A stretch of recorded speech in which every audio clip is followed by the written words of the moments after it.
গভীর রাতে ভারত পাকিস্তানে ৩টা লোকেশনে ৯টা টার্গেটে মিসাইল আক্রমণ করেছে। আমরা অনুমান করতে পারি এই আক্রমণ একটা ফুল স্কেল যুদ্ধে পর্যবসিত হতে পারে।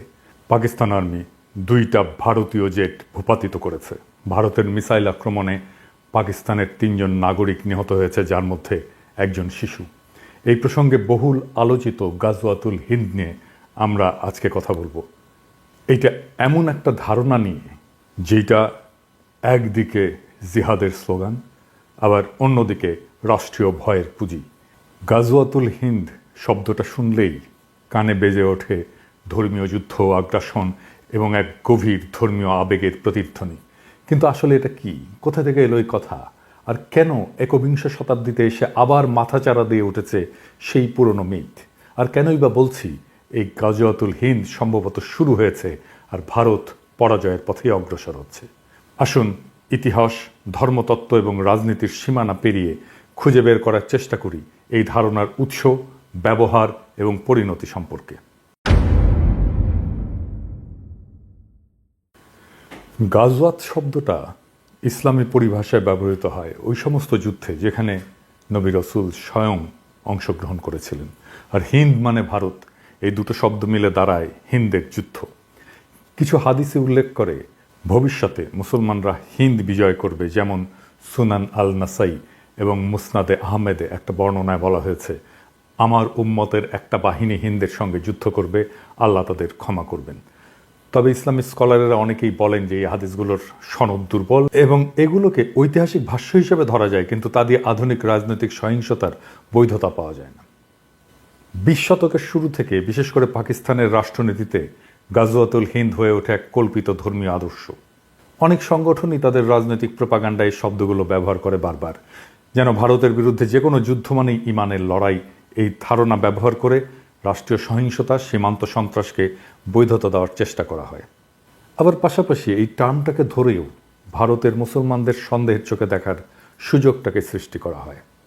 কিন্তু এটা কি আক্ষরিক অর্থে যুদ্ধ নাকি প্রতীকী যুদ্ধ? সেই যুদ্ধ কি শুরু হয়েছে? আর যদি শুরু হয় তাহলে কিভাবে শুরু হয়েছে? আর এই যুদ্ধের পরিণতি বা কি? আমার মনে হয় এই লড়াই শুরু হয়েছে, আর এটা শুরু করেছে বিজেপি আর আরএসএস এর হিন্দুত্ববাদী রাজনীতি দিয়ে। এই যুদ্ধটা বাস্তবে অস্ত্রের নয়, বরং পরিচয় নির্মাণের যুদ্ধ, যা ভারতীয় উপমহাদেশকে ঠেলে দিয়েছে একত্ববাদের প্রবণতা এবং আত্মবিরোধী সংকটের দিকে। কিভাবে?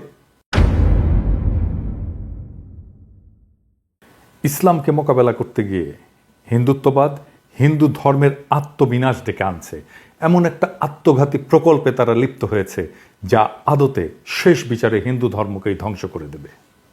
হিন্দুত্ববাদ যতটা না ইসলাম বিরোধী, তার চেয়েও বেশি হিন্দু ধর্ম বিরোধী।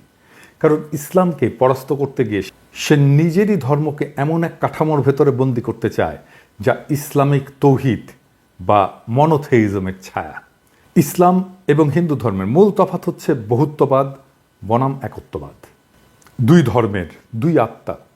ইসলাম জন্ম থেকে একত্ববাদী এবং তার ইমানের কেন্দ্রে এক এবং অদ্বিতীয় আল্লাহর ধারণা। হিন্দু ধর্ম ঠিক তার উল্টো, সে দাঁড়িয়ে আছে বহুপদ, বহুদেব, বহু সাধনার উপরে। তন্ত্র, যোগ, শাক্ত, বৈষ্ণব, শৈব, অদ্বৈত, এক একটা ধারা, এক একটা জগৎ। ভগবদ্গীতায় কৃষ্ণ বলেছেন যে যে যেভাবে আমাকে চায় আমি সেভাবেই তার কাছে ধরা দিই। এই কথাটাই হিন্দু ধর্মের বহুত্ববাদী হৃদয়। কিন্তু হিন্দুত্ববাদ ইসলামকে পরাস্ত করতে গিয়ে ইসলামিক কাঠামো গ্রহণ করে ফেলে। হিন্দুত্ববাদের মূল সমস্যা হলো এটা ইসলাম বা খ্রিস্টান মতবাদকে প্রতিযোগী ভাবতে গিয়ে তাদের কাঠামোকে নিজের অস্ত্র বানাতে চায়। যেমন এক জাতি, এক ভাষা, এক পরিচয়, এক সংস্কৃতি। এ সমস্ত ধারণা ইসলামী উম্মাহ বা খ্রিস্টান নেশন স্টেটের ধারণার কাছাকাছি। হিন্দুদের মাঝে ঐক্য প্রতিষ্ঠা করতে গিয়ে সে এক দেবতা, এক আচার, এক ভাষার সন্ধান করে। এই কারণেই সে নিজের ধ্বংস ডেকে আনে। কারণ হিন্দু ধর্ম কখনো ঐক্য দিয়ে টিকে ছিল না, টিকে ছিল সহাবস্থানে। একত্ববাদের দিকে ঝুঁকে পড়া মানেই তৌহিদের বিজয়। যখন হিন্দুত্ববাদ ইসলামকে ফাইট করতে যায় তখন সে আসলে তৌহিদেরই জয় নিশ্চিত করে। সে মূর্তি পূজাকে তখন লজ্জা হিসেবে দেখতে শুরু করে, পৌরাণিকতাকে অস্বীকার করে, আত্মতত্ত্ব, রূপক, রসতত্ত্বকে সরিয়ে দেয়, বেদান্তের তৎ-তম অসি এর বিপরীত তৈরি করে শুদ্ধ হিন্দু পরিচয়ের কাঠিন্য।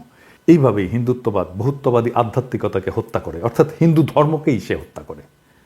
এভাবেই মোদি আত্মহননের পথে হিন্দুত্ববাদ দিয়ে হিন্দু ধর্মকে নিয়ে যাচ্ছে। এইভাবেই একদিন হিন্দুত্ববাদ যখন নিজের দেহে একক দেবতার ধর্ম নির্মাণ করবে, তখন সে নিজেই আর হিন্দু থাকবে না, সে হয়ে উঠবে একটা হিন্দু নামধারী ইসলামী রাষ্ট্রীয় কাঠামোর ছায়া, যার মধ্যে থাকবে না সাধনার পথ, থাকবে না দেবদেবী উপাসনা, থাকবে না অবতার তত্ত্ব, থাকবে না উল্টো যুক্তি। সে সময় ইসলাম যদি আসে তাহলে সে বলবে, তুমি তো একত্ববাদকেই বিশ্বাস করো, কিন্তু আমাদের একত্ব অনেক আগে থেকেই পরিণত, তুমি শুধু তার ছায়া, তুমি তাকে অনুসরণ করেছো। এই ছায়া যখন আত্মার আর আশ্রয় দিতে পারে না, তখন মানুষ মূল উৎসের দিকে ফিরে যায়। তখন তৌহিদ শুধু জয়ী হয় না, হিন্দুত্ব নিজেই তাকে তার মঞ্চ প্রস্তুত করে দেয়। তাই গাজওয়াতুল হিন্দ কোনো বাহ্যিক যুদ্ধ নয়, এটা ভারতীয় পরিচয়ের মধ্যে এমন এক আত্মঘাতী দ্বন্দ্ব, যেখানে এক ধর্ম অন্য ধর্মকে মোকাবেলা করতে গিয়ে নিজেকেই তাকে রূপান্তর করে ফেলে। হিন্দুত্ব ইসলামকে হারাতে গিয়ে ইসলামিক কাঠামোকে গ্রহণ করে। এটাই আত্মহনন, এটাই ইতিহাসের সবচেয়ে বড় পরাজয়, যেখানে তুমি যেত না, বরং তোমাকে হারিয়ে অন্য কেউ তোমার জায়গায় দাঁড়িয়ে যায়। আমি যখন রেকর্ড করছি তখন ফ্রান্সে গভীর রাত, ঘড়ির কাঁটা থমকে নেই, কিন্তু সময় থমকে গেছে। ভারত পাকিস্তানের সীমান্তে যুদ্ধের দামামা, আলো নয় কেবল ধোঁয়া। পাকিস্তান দাবি করেছে ভারতের হামলায় নিহত হয়েছে 3 জন নিরস্ত্র মানুষ, একজন শিশু যার হাতে ছিল খেলনা, কোনো বন্দুক না। এটাই কি সেই যুদ্ধ যেটা বহুদিন ধরে গল্পে ছিল, হাদিসে ছিল, প্রপাগান্ডায় ছিল? গাজওয়াতুল হিন্দ, যার কথা একদা বলা হতো একদিন হবে, সেই যুদ্ধ কি আজকে শুরু হলো? নাকি আমরা অনেক আগেই চুপচাপ নিজের ভেতরে সেই যুদ্ধ শুরু করে ফেলেছি? বিজেপি আরএসএস যখন হিন্দু রাষ্ট্র গড়ার নাম করে হিন্দু ধর্মের বহুত্ববাদকে খরচা করে ফেলে, তখন তারা ইসলামকে হারাতে গিয়ে তৌহিদের কাঠামো নিজের ধর্মে বসিয়ে দেয়। আর এভাবেই গাজওয়াতুল হিন্দ কোনো মুসলিম বাহিনীর হাতে নয়, হিন্দুত্ববাদের হাতে ভারতের ভেতরেই শুরু হয়ে যায়। এখন যারা বলবে ভারত জিতেছে, তারা হয়তো মৃতদেহ গুনছে না, কারণ এই যুদ্ধে পরাজয় মানে শুধু শত্রুর জয় নয়, নিজের পরিচয় হারিয়ে ফেলা, নিজের আধ্যাত্মিকতাকে পোড়ানো, নিজের ধর্মকে কাঠিন্যে মুড়ে দেওয়া। হিন্দুত্ব যখন অদ্বৈতবাদ দিয়ে এক পথে হাঁটতে চায়, তখন সে নিজেই নিজের সমস্ত পথ হারায়। আর তখন ইসলাম আসলে আর কিছু করেও না, সে শুধু দাঁড়িয়ে থাকা দেখে কিভাবে তার প্রতিদ্বন্দ্বী নিজেকেই প্রতিলিপি করে ফেলে। এই যুদ্ধের শেষে কি থাকবে? ভবিষ্যৎ হয়তো বলবে এই অঞ্চলে একদিন এমন এক ধর্ম ছিল যার নাম হিন্দু ধর্ম, যার অসংখ্য পথ ছিল, দেবতা ছিল, রূপক ছিল, নারী শক্তির পূজা ছিল, কিন্তু সে নিজেই নিজের শরীর পোড়ায় হিন্দু রাষ্ট্র নামের যজ্ঞকুণ্ডে।